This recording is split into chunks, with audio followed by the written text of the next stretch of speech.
آگے دیکھیے قرآن بھی فرماتی ہے کیا تم اس کے بغیر فیصلے کرنے کے خواہاں ہو؟ ظالموں کے لیے برا بدل ہے، اور جو شخص اسلام کے سوا کسی اور دین کا خواہاں ہوگا وہ اس سے ہرگز قبول نہیں کیا جائے گا، اور ایسا شخص آخرت میں خسارہ اٹھانے والوں میں سے ہوگا۔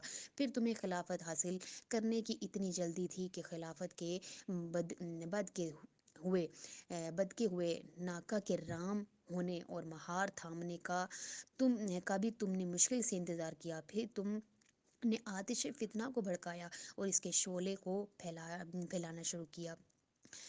آگے دیکھیے بی بی اس کی تفسیر کرتے ہوئے فرماتی ہیں کہ حضرت رسول خدا صلی اللہ علیہ وسلم کا وصال سوموار کے دن ظہر کے وقت ہوا۔ حضرت عمر بن خطاب مغیرہ بن شیبہ کے ہمراہ آئے اور نبی کریم کے چہرے مبارک سے کپڑا ہٹا کر کہنے لگے یہ کیا گہری بے ہوشی ہے؟ رسول خدا نے مغیرہ نے کہا حضور صلی اللہ علیہ وسلم کا انتقال ہو گیا ہے۔ حضرت عمر نے کہا تم جھوٹ بولتے ہو، تم فتنہ آور آدمی ہو۔ رسول اللہ منافقین کے خاتمے تک زندہ رہیں گے۔